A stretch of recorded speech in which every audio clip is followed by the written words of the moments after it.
Hello YouTube, this is Vagabond Mel, and I just ate at my mochi donut. It was very good.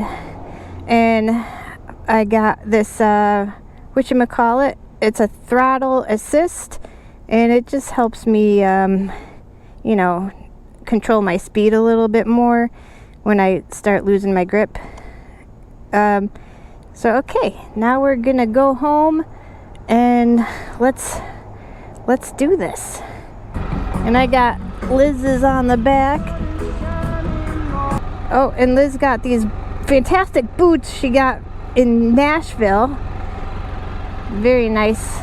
They go well with our motorcycle. Well, trike, I should say. I don't want to get people upset by calling it a motorcycle.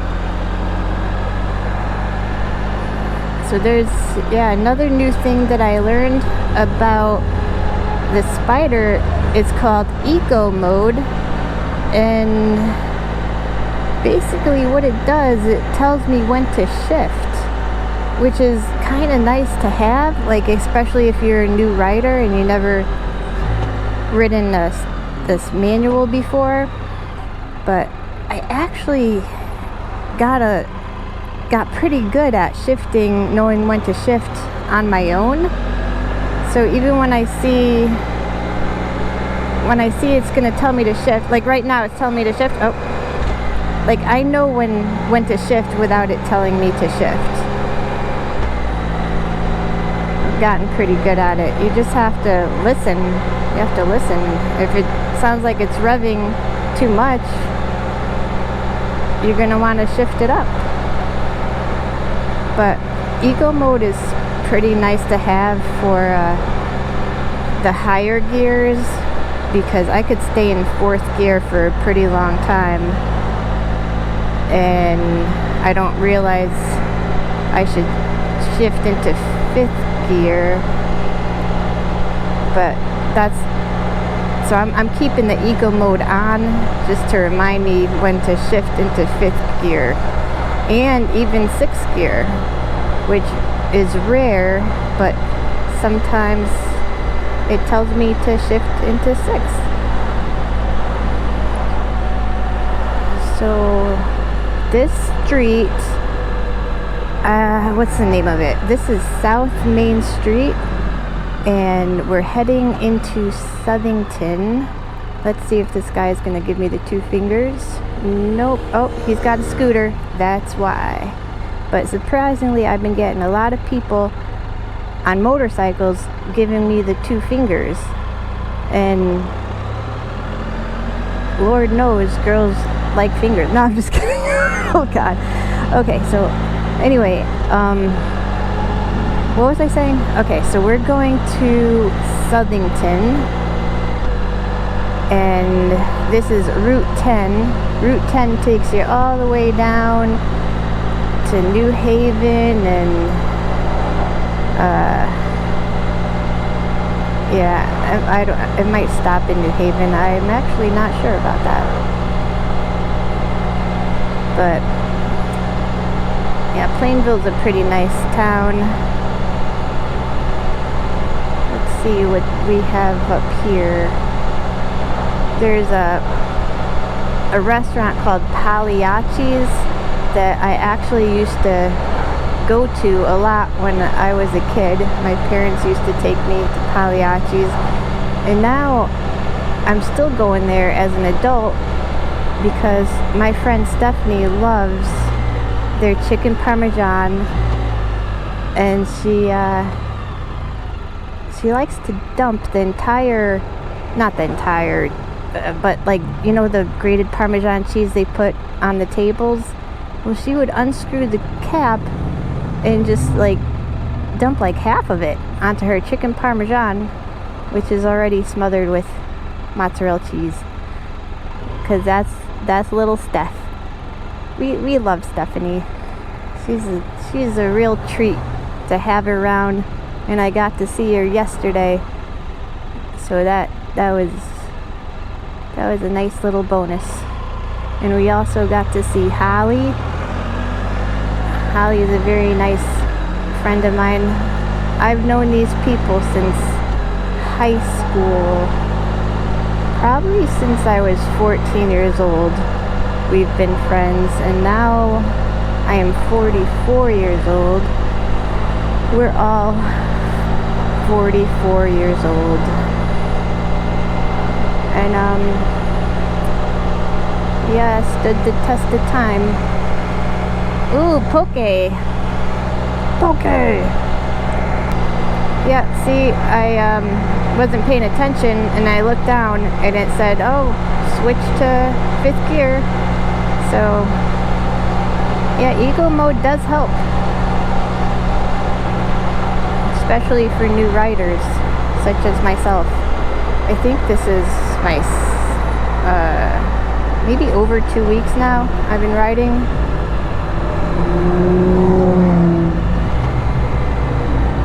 Okay, so we are pulling into Queen Street, Southington, Queen Street. This road, it used to be in the Guinness Book of World Records for the most chain restaurants. Queen Street in Southington, the most chain restaurants, and I highly doubt that is still true. I mean, there's got to be more places nowadays. But I see there's a Trump man in front of us.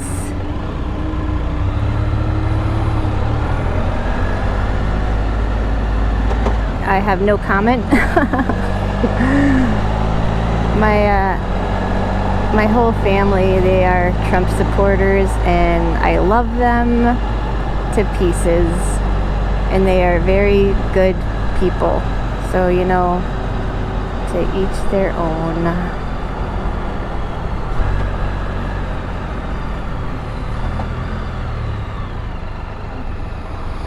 Southington. There's a Mission Barbecue. That is a very good restaurant. I love Mission Barbecue. Oh my god. The brisket. I spent a good amount of my early 20s hanging around in Southington. Just because my hometown of Cheshire, they didn't really have that many places to hang out.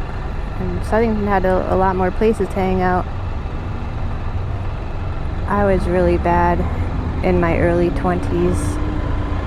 I was very, very bad in terms of alcohol consumption.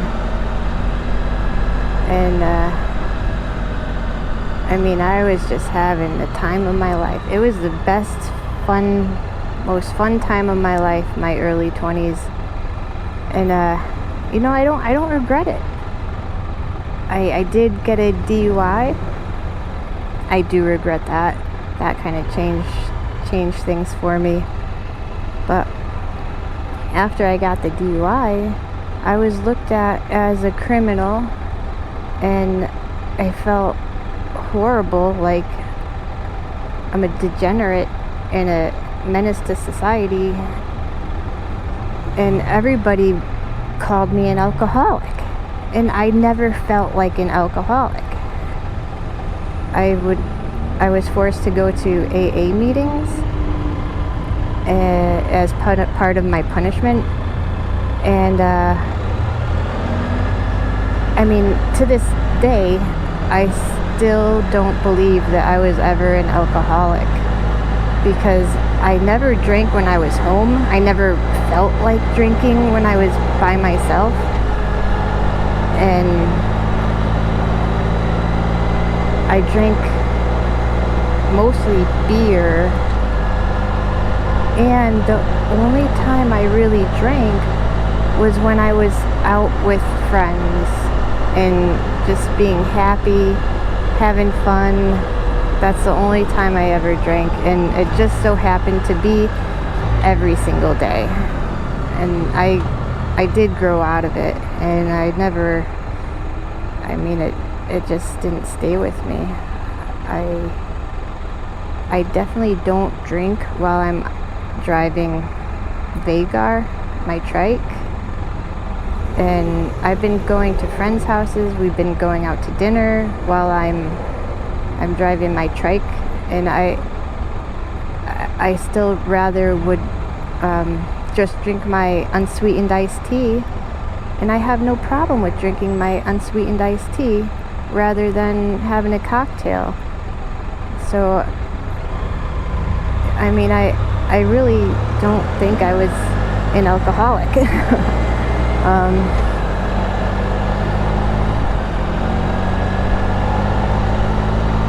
Anyway, life. But I have had over 20 jobs, and those, now that I'm 44 years old, having 20 jobs doesn't sound like a lot, but I had these 20 jobs all before I turned 24 years old.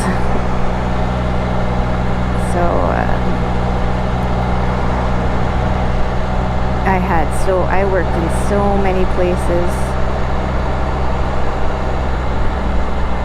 So many places.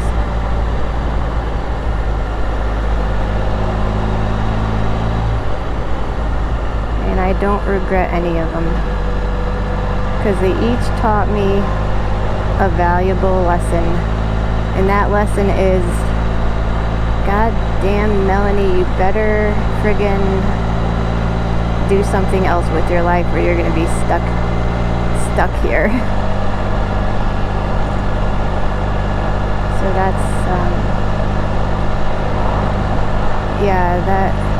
those jobs, like, I'm so glad I don't have to wait tables anymore. I tried landscaping for like a couple weeks. That was horrible. I was a telemarketer for a day, and that was, I mean, man, you learn a lot about rotten, dirty scoundrels when you're a telemarketer. They have a pamphlet, so anytime someone has an excuse not to buy a security system, I would refer to the pamphlet and have a rebuttal already prepared. Like, they would say, oh, I have a dog. They bark and tell me, when there's trouble. And of course, I'd say, well, a dog can't help you if there's a fire, or if you're not home and you don't know if an intruder is coming in. I don't know. It's just, I can't remember exactly, but I'd get these little old people on the phone saying, oh, I'm not interested, no thank you, and they were being so sweet and so polite, but instead of saying, okay, well, thanks for your time, the lady was listening in, the manager or supervisor or whatever, she was listening in, and she'd be like, don't hang up, no, keep going, the pamphlet, and she'd point to the pamphlet, and I'm like, but this is wrong. And the people that work there, I don't want to judge, I hate to say it, but they were just like, they come into work with sweatpants that all stains on them, and the hours were 1 p.m. until 9 p.m. I think it was 5 days a week. Now 1 to 9, that's your entire day. Like, back then, I was waking up at around 11 o'clock every day, and I was so I'd have a couple hours getting ready, and then go to telemarketing and be there until 9 p.m. That's just insane. No, thank you. It was so depressing. The people that worked there were kind of not, I don't know if they were depressing, but they were just very, I don't know what the word is. They thought that their SHIT didn't stink. It was those kind of people.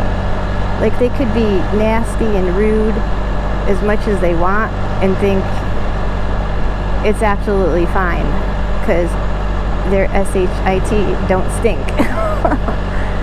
But yeah, that was definitely not for me, the telemarketing job. And I learned real quick, you know, I learned real quick what I liked and what I didn't like. Well, we're in Cheshire now,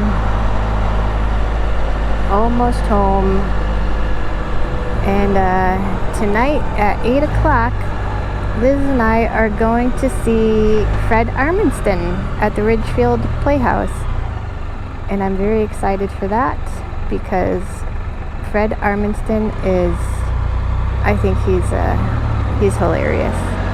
I mean, I love everything about him. What's not to love? And I saw Fred Armisen once before because he was on Late Night with Seth Meyers, and I went to a showing at the NBC studio, and it was a free show. You know, you could go anytime you want. So I went, and it just so happened to be the day Fred Armisen was on the show, and he did not disappoint. He's hilarious.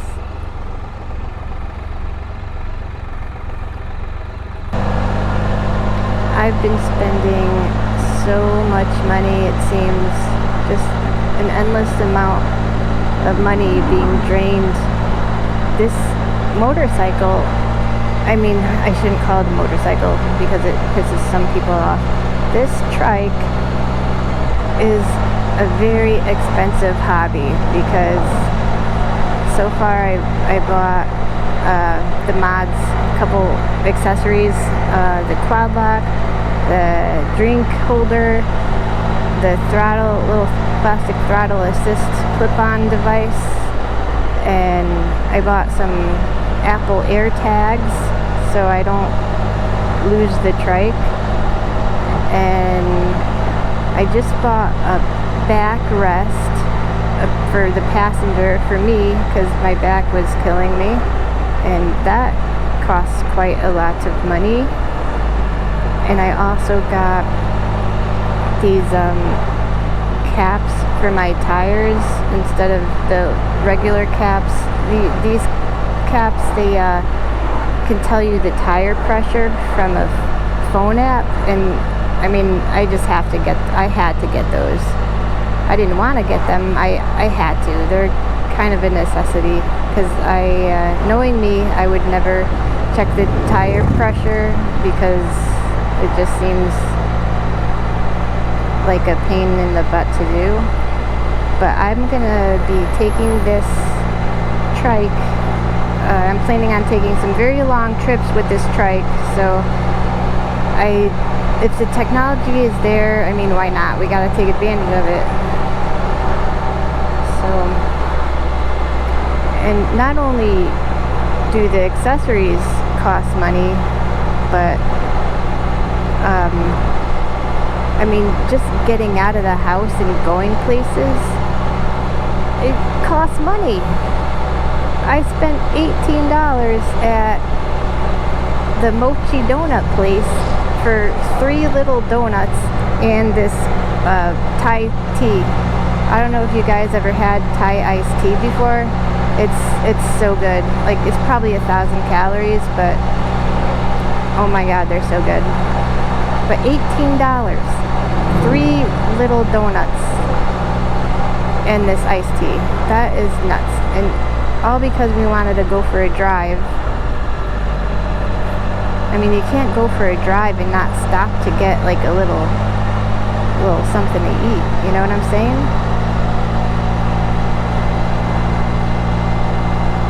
So there's this Cheshire prison coming up on the right.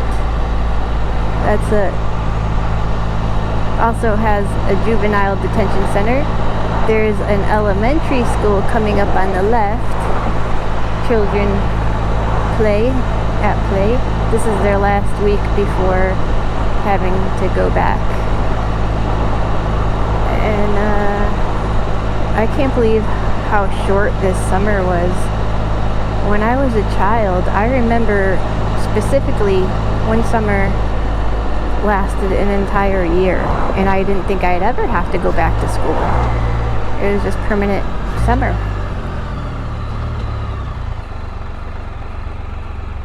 Yep.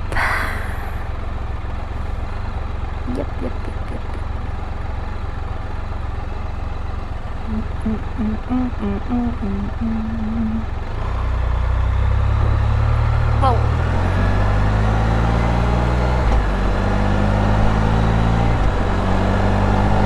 I'm gonna say goodbye for now, and I'm gonna listen to some music for the rest of the ride home. Okay, bye bye YouTube.